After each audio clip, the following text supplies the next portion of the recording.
اللہ اکبر اللہ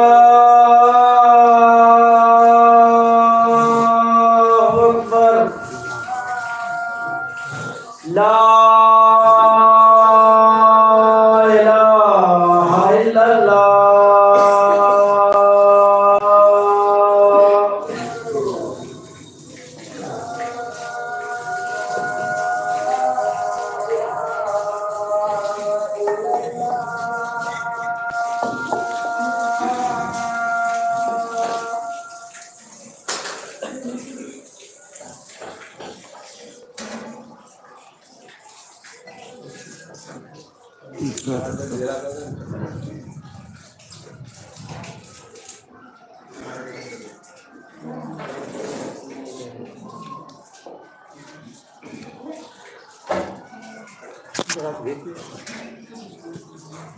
الحمد لله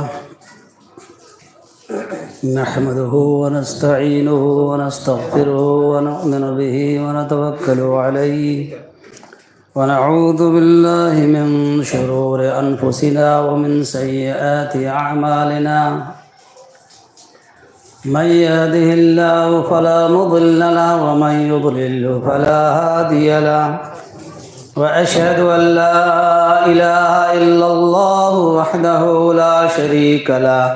وأشهد أن محمدًا عبده ورسوله أما بعد فإن أصدق الحديث كتاب الله وأحسن الهدي هدي محمد صلى الله عليه وسلم وشر الأمور محدثاتها وكل محدثة بدعة وكل بدعة ضلالة وكل ضلالة في النار فأعوذ بالله السميع العليم من الشيطان الرجيم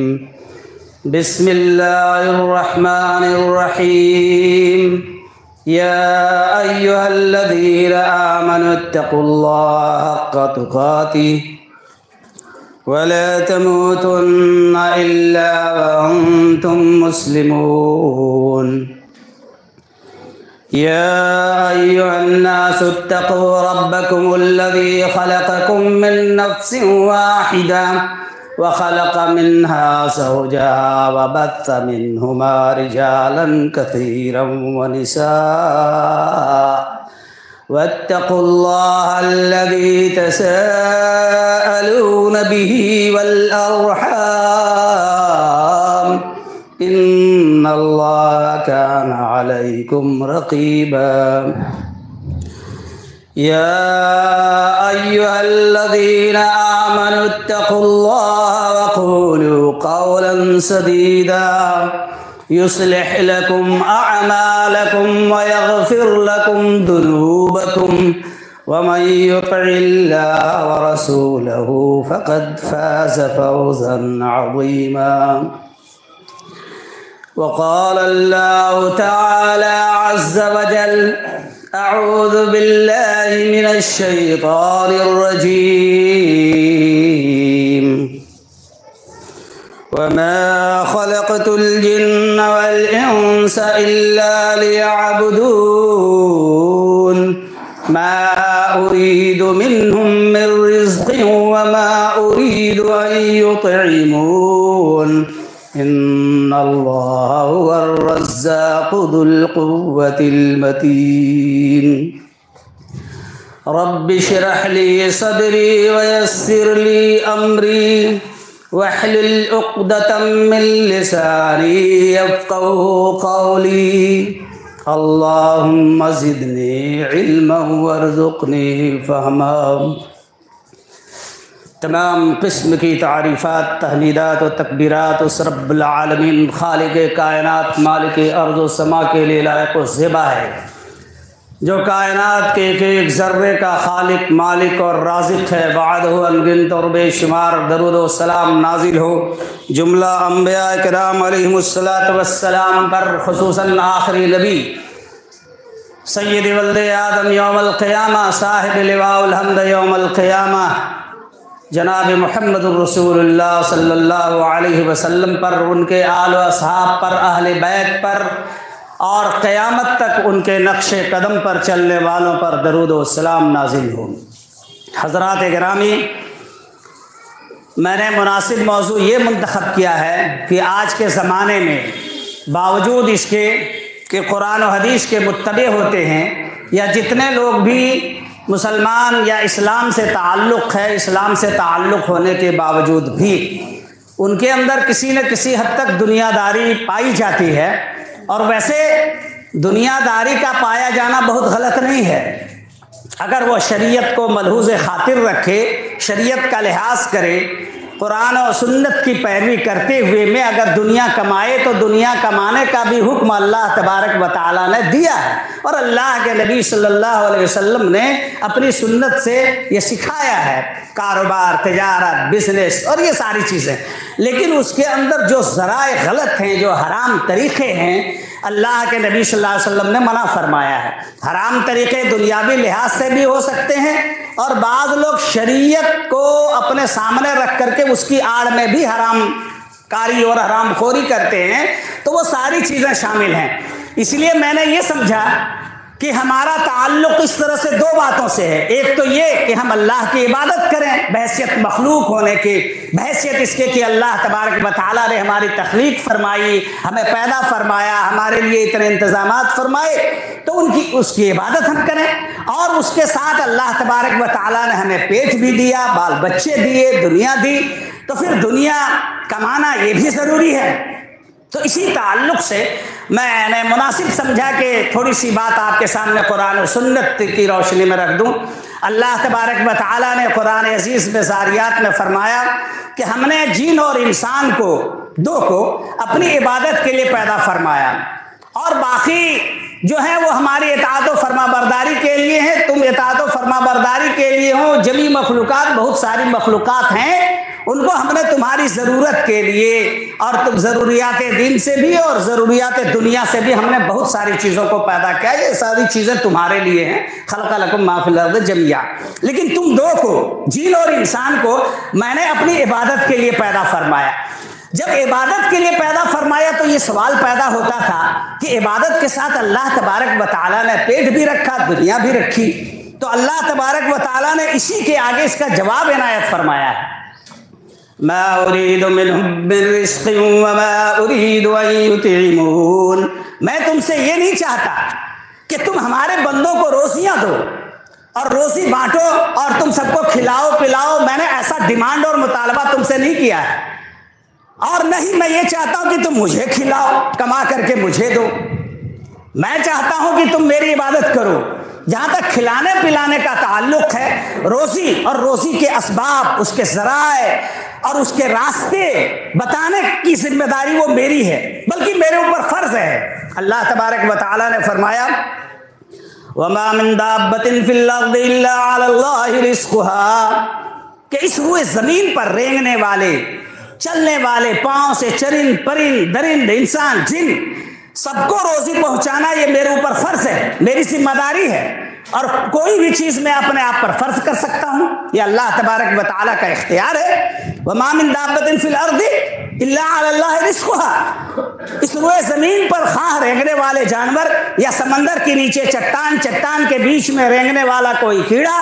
یا رینگنے والا کوئی جانور، یا اللہ کی کوئی مخلوق ہو، اسے بھی روزی پہنچانے کی ذمہ داری میری ہے، تم دونوں کی، یعنی اے جن انسان، تمہاری بھی روزی پہنچانے کی ذمہ داری میری ہے۔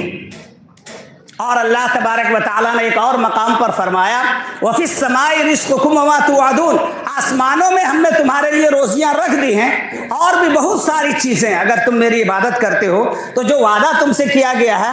وہ بھی تمہیں ملے گا۔ اللہ تبارک و تعالیٰ نے ایک اور مقام پر ارشاد فرمایا اللہ الذی خلقکم ثم رزقکم ثم یمیتکم ثم یحییکم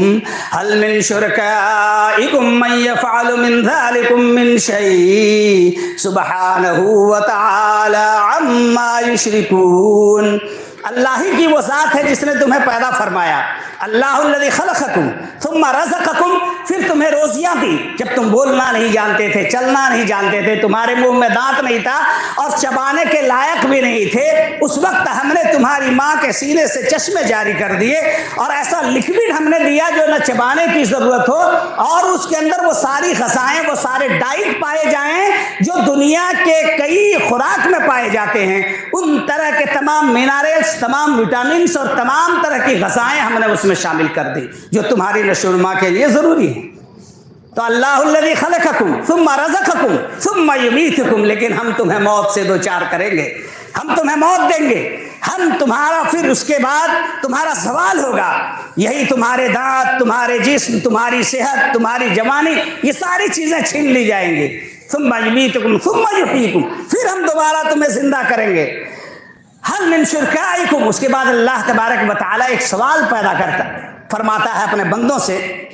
کہ اگر پیدا میں نے کیا، روزی میں نے دی، موت بھی میں ہی دوں گا، کوئی دوسرا نہیں، تو پھر بتاؤ کہ کسی اور کے سامنے روزی کے لیے تڑپتے کیوں؟ پھر حرام راستے تلاش کرتے کیوں؟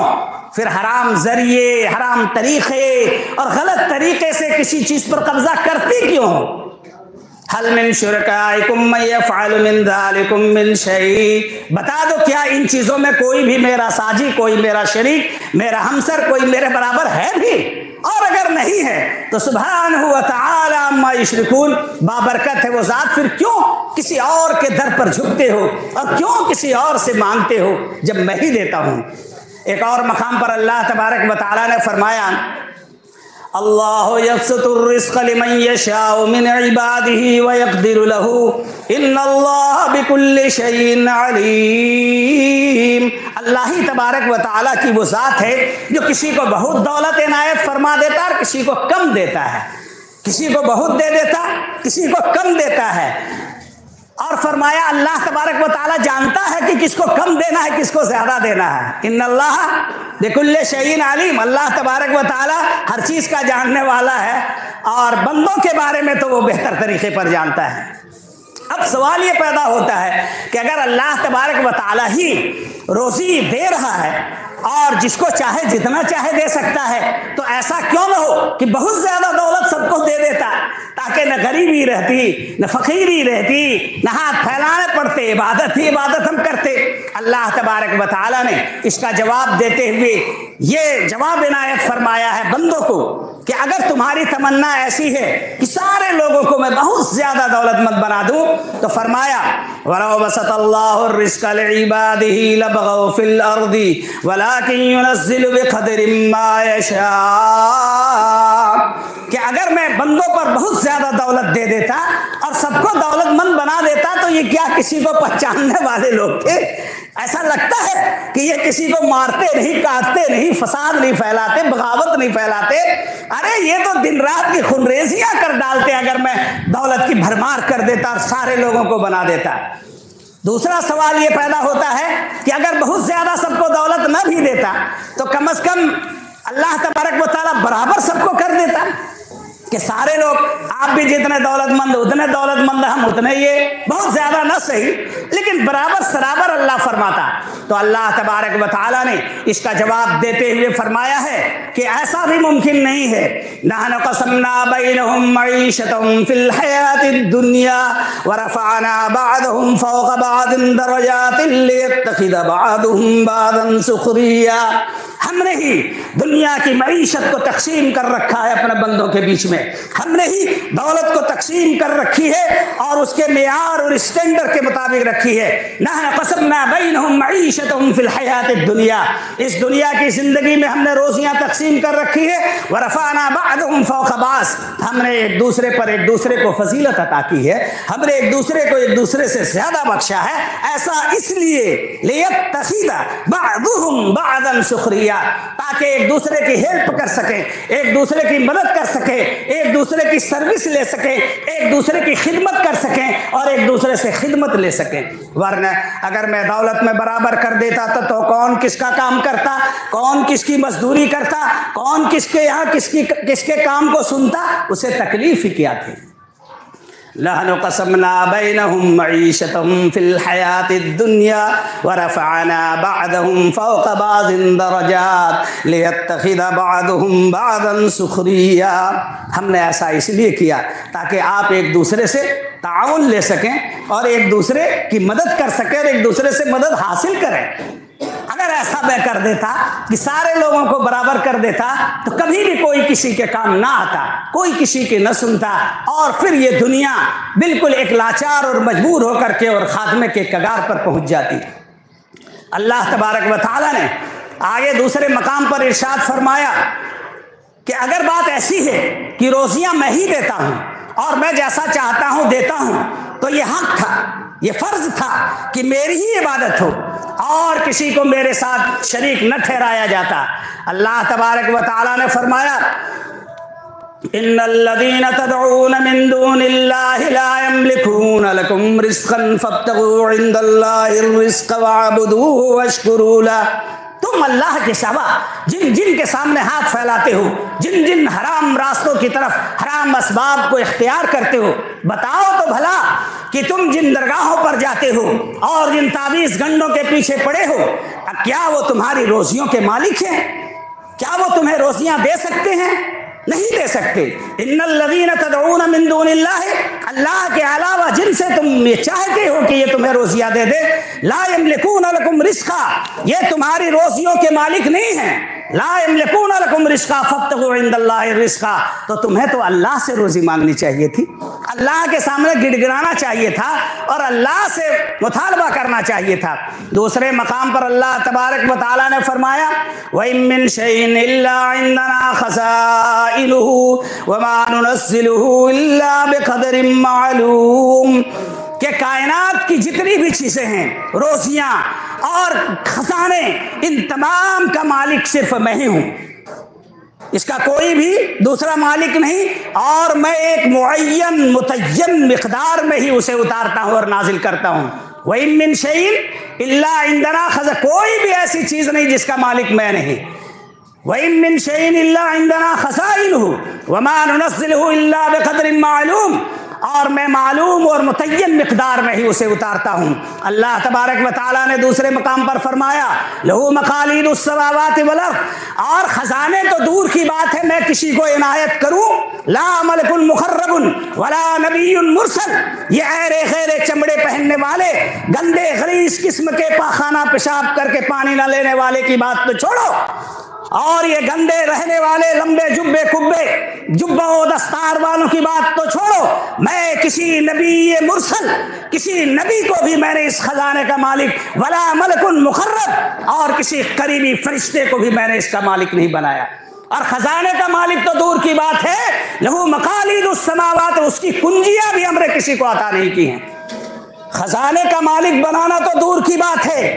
اس میں جو تالے لگے ہیں اس تالے کی کنجیاں بھی ہم نے کسی کو عطا نہیں کی ہیں. لہو مقالید السماوات والارض یبسط الرزق لمن یشاء,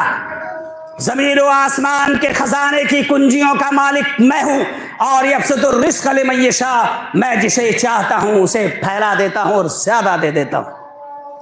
وَعِندَهُ مَفَاتِحُ الْغَيْبِ لَا يَعْلَمُهَا إِلَّا هُوَ, کنجی دینا تو دور کی بات ہے, وہ کنجی کہاں رکھی ہوئی ہے اس کے بارے میں میں نے کسی کو بتایا تک نہیں. لا ملک مقرب ولا نبی مرسل,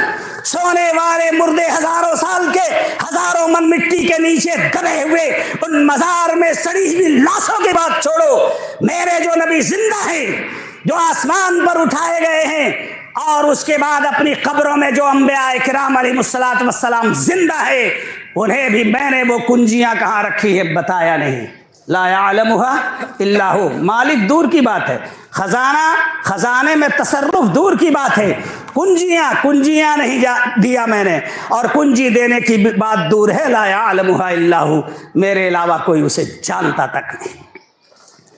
تو جب ایسی بات ہے تو تمہیں روزی مجھی سے مانگنی چاہیے. فابتغوا عند اللہ الرزق, لیکن شرط ہے کہ روزی میں دوں گا. ایک بھٹکتے ہوئے انسان کو, در در کی ٹھوکر کھاتے انسان کو بھی میں روزیاں دوں گا. پہلی شرط ہے وَاعْبُدُوا, صرف میری عبادت ہوگی. اس روئے زمین پر اگر کوئی چیز سب سے زیادہ مجھے ناپسند ہے تو یہ کہ میرے رہتے مالک و مختار کے سامنے کوئی کہے کہ نہیں یہ بھی مالک و مختار ہے۔ اس سے بھی بری چیز اور اس سے بھی بڑی گالی دنیا میں کیا ہو سکتی ہے کہ ایک شخص ایک مالک و مختار کے سامنے کسی اور کو جو اس کا نوکر ہو، جو اس کا غلام ہو، اس کے بارے میں کہے کہ یہ بھی مالک ہے، یہ بھی مالک ہے۔ اکیلا یہ مالک نہیں، یہ کہتا ہے کہ ہم نے اللہ کے برابر کب کہا، ہم کہتے ہیں اللہ دیا ہوا یہ بھی مالک ہے، تو یہ اللہ کو پسند نہیں۔ تو فابتغوا عند اللہ الرزق، شرط ہے وعبدوہ، کہ اس کی عبادت کرو، واشکروا لہ، اس کا شکریہ ادا کرو، شرک اس کے ساتھ نہ کرو، اسی کی طرف لوٹ کر کے جاؤ گے۔ اللہ تبارک و تعالیٰ نے حدیث کے اندر فرمایا، حدیث قدسی ہے 2577 نمبر کی حدیث مسلم شریف کی، اللہ ہی تبارک و تعالیٰ نے فرمایا ہے اللہ کے نبی صلی اللہ علیہ وسلم کی زبان مبارکہ سے، یا عبادی لو ان اولکم وآخرکم وانسکم جنکم قاموا فی سعید واحد فاسألونی فآتیت کل انسان مسألته ما نقص ذلك مما عندی الا کما ينقص المخيط اذا ادخل البحر، کہ اللہ تبارک و تعالیٰ بندوں سے فرماتا ہے اے تمام انسان اور تمام جنات، یا عبادی لو ان اولکم وآخرکم، تمہارے تمام مردے، تمہارے تمام زندے اور قیامت تک پیدا ہونے والے تم تمام انسان، اور اے جنات تم ابلیس سے لے کر کے الی یوم القیامہ جنات کی جتنی بڑی بھی تعداد ہو سکتی ہو تم تمام کے تمام، لو ان اولکم وآخرکم وانسکم وجنکم قاموا فی صعید واحد، ایک چٹیل میدان میں جمع ہو جاؤ۔ حضرت آدم علیہ السلام سے لے کر کے تمہارے آج تک کے اور قیامت تک جتنے انسان پیدا ہوں گے ان تمام کو میں پیدا کر دوں اور ایک چٹیل میدان میں تم سب اکٹھا ہو جاؤ۔ اور اسی طرح جن، تم بھی ابلیس سے لے کر کے آج تک کے جن، اور اس کے بعد قیامت تک جتنے جن پیدا ہوں گے وہ بھی شامل کر لو۔ یا عبادی لو ان اولکم وآخرکم وانسکم وجنکم قاموا فی صعید واحد، ایک چٹیل میدان میں کھڑے ہو جاؤ، جاؤ فاسألونی، مجھ سے مانگو، فآتیت کل انسان مسألتہ، اور ہر انسان اپنے مطابق، اپنی خواہش، اپنی تمنا، اپنے آرزو کے مطابق مانگے 7 ہفتے اقلیم مانگے دنیا کی دولت، فآتیت کل انسان مسألتہ، اور میں ہر انسان کو اس کے مانگ کے مطابق، ڈیمانڈ کے مطابق دیتا رہوں اور دے دوں۔ ما نقص ذلک مما عندی، تو اتنا بھی کم نہیں ہوگا میرے خزانے میں، الا کما ينقص المخيط اذا ادخل البحر، اتنی بھی کمی نہیں ہوگی میرے خزانے میں جتنی کمی ایک سمندر میں سوئی کو ڈالنے کے بعد سوئی میں پانی کی جو مقدار ہے اس مقدار کے برابر بھی میرے خزانے میں کمی نہیں ہوگی۔ ایک سمندر میں سوئی ڈالو اور سوئی کو نکال لو اور سوئی میں جو پانی لگا رہ جائے، کچھ تو کمی سمندر میں ہوئی ہوگی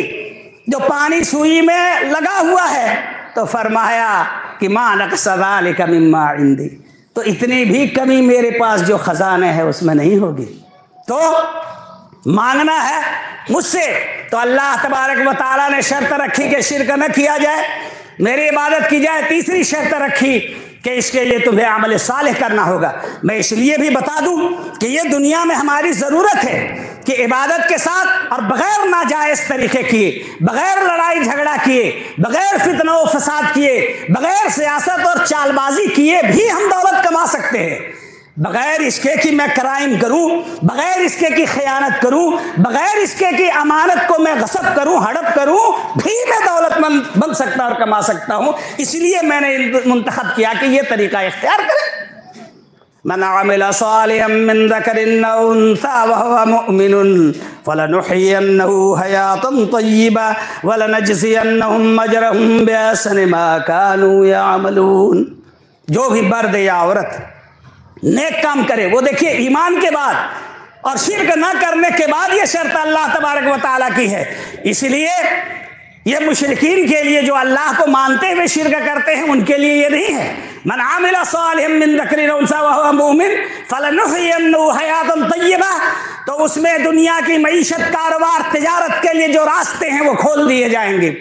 کسی بھی طرح کا پرخطر راستہ نہیں ہوگا، وہ معمون راستہ ہوگا، پرامن راستہ ہوگا، لنچنگ کا کوئی سوال پیدا نہیں ہوتا۔ اللہ کو ماننے کے ساتھ شرک کرنے والے ان مسلمانوں نے دنیا کے حالات کو دیکھا ہے کہ اگر اللہ کو ماننے کے ساتھ یہ شرک کرتے ہیں تو کس طرح ان کے لیے حالات کو پرخطر بنا دیا جاتا، کس طرح امن کو اس میں خوف میں بدل دیا جاتا ہے، اور کس طرح ان کے کاروبار کو اور تجارت کو اور بزنس کو پوری دنیا کے اندر تباہ و برباد کیا جا رہا ہے۔ یہ وعدہ جو میں بتا رہا ہوں آپ کو، اللہ تبارک و تعالیٰ نے توحید خالص کے ساتھ شرک نہ کیا جائے، اس کے بعد یہ وعدہ فرمایا ہے فَلَنُحْيِيَنَّهُ حَيَاةً طَيِّبَةً، ہم اسے ایک معمون زندگی، ایک سیف زندگی اس دنیا میں عطا فرمائیں گے، اور دولت کی زندگی اور خوشحال زندگی عطا فرمائیں گے۔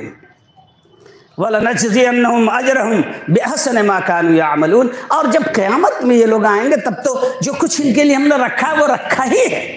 یہ دنیا کی بات کر رہا ہوں، اور اس کے لیے اللہ تبارک و تعالیٰ نے ایک شرط اور رکھی ہے کہ اگر تم نے ایمان لے بھی آیا اور اس کے بعد خدا نہ خواستہ شرک نہیں کر رہے ہو، لیکن اس کے ساتھ ساتھ اگر تم برائی کر رہے ہو،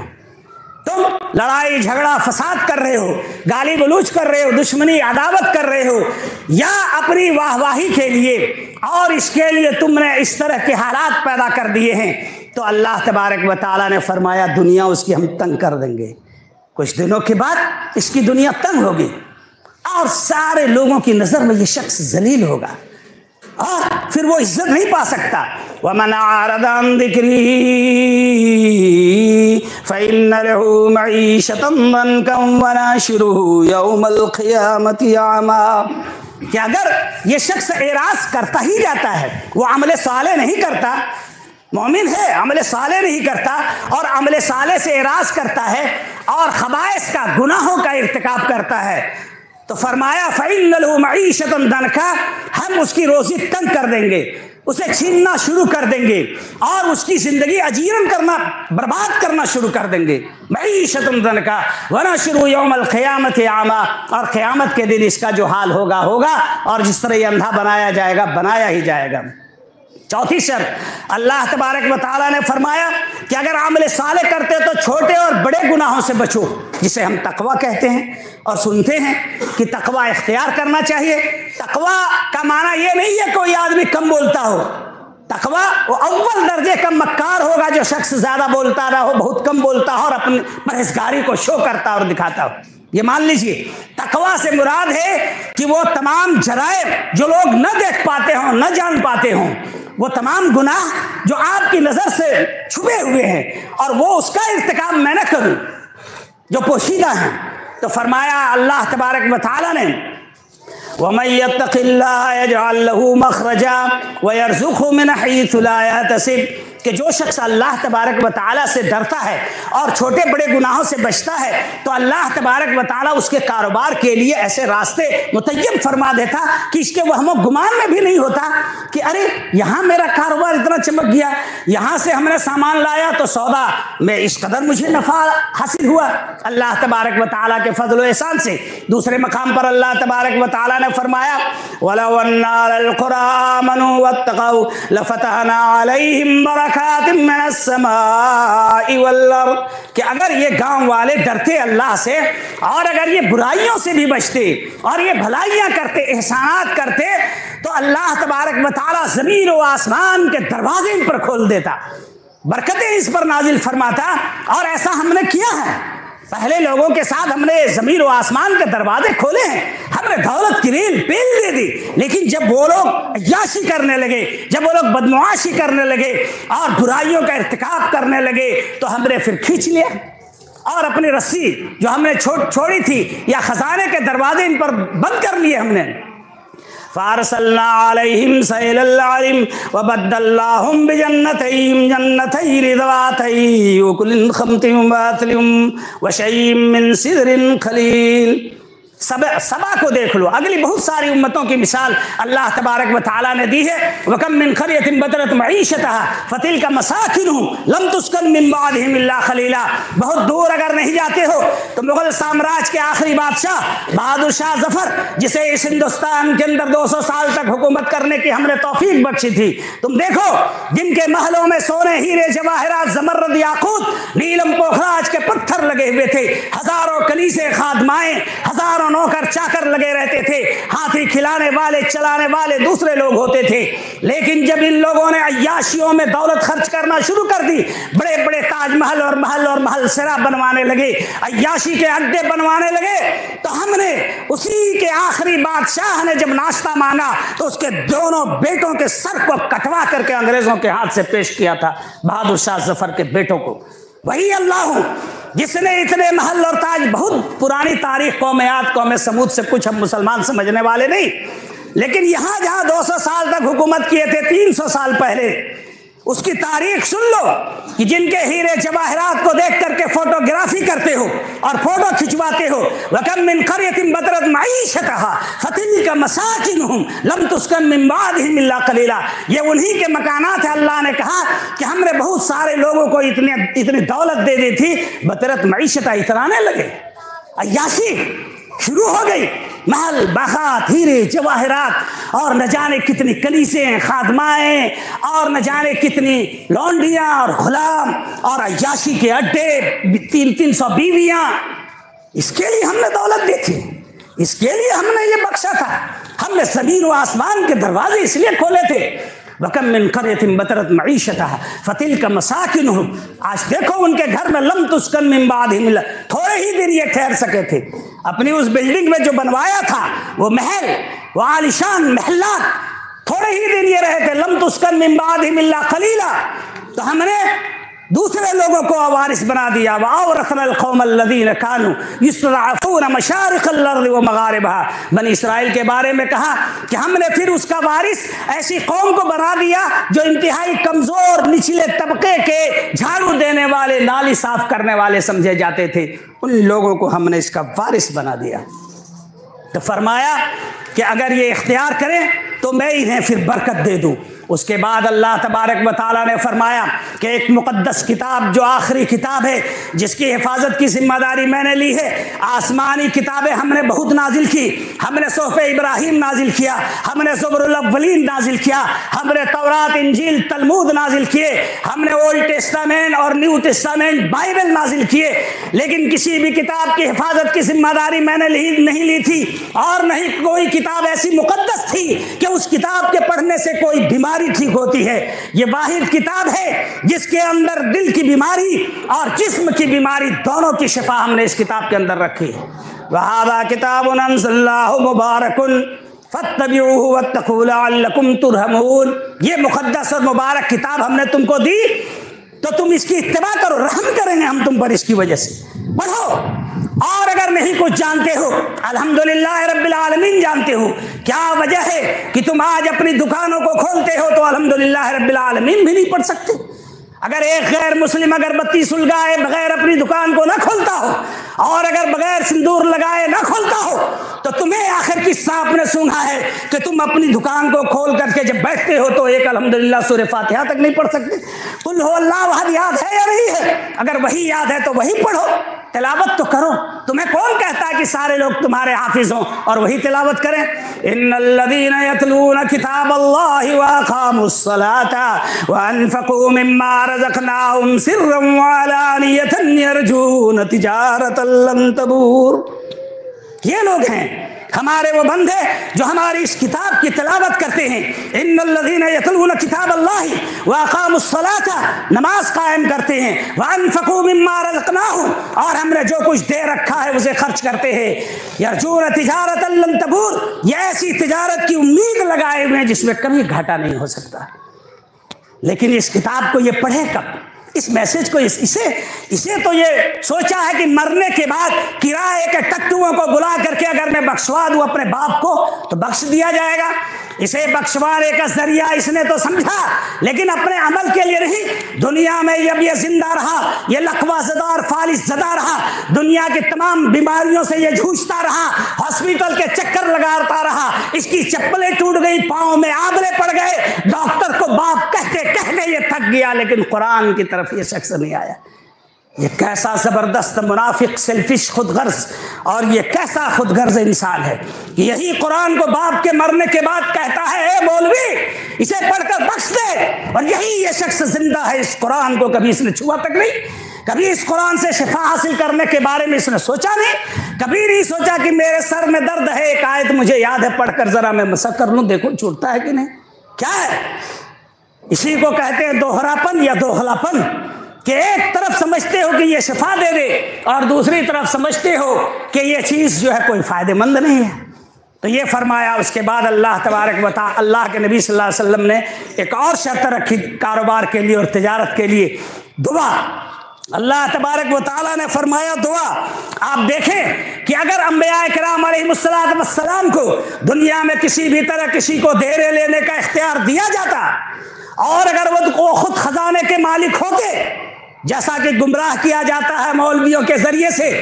تو بتائیے قرآن عزیز کے اندر کوئی ایسے نبی گزرے نہیں ہیں جنہوں نے اللہ سے مانگا نہ اور دعا نہ کی ہو۔ اگر میں خزانے کا مالک ہوں، اگر میں روپیے پیسے کا مالک ہوں، میں مانگوں کس سے؟ اگر خزانے کی کنجیاں میرے پاس ہے، میں مانگوں کس سے؟ جب اس خزانے کا مالک میں ہوں، مختار کل میں ہوں، دینے لینے والا میں ہوں، تو پھر میں مانگوں کیسے؟ اللہ تبارک و تعالیٰ نے تمام نبیوں کے بارے میں حضرت آدم علیہ السلام سے لے کر کے جناب محمد رسول اللہ صلی اللہ علیہ وسلم تک بتایا کہ یہ مانگتے تھے ہم سے۔ حضرت ابراہیم کی دعا، ربنا انی اسکنت من ذریتی بواد غیر ذی زرع عند بیتک المحرم ربنا لیقیموا الصلاة فاجعل افئدة من الناس تہوی الیہم وارزقہم من الثمرات۔ پروردگار، میں نے اس بوادی غیر ذی زرع میں رکھ دیا اپنے بال بچوں کو، اس کو تو پھلوں کی روزی عنایت فرما۔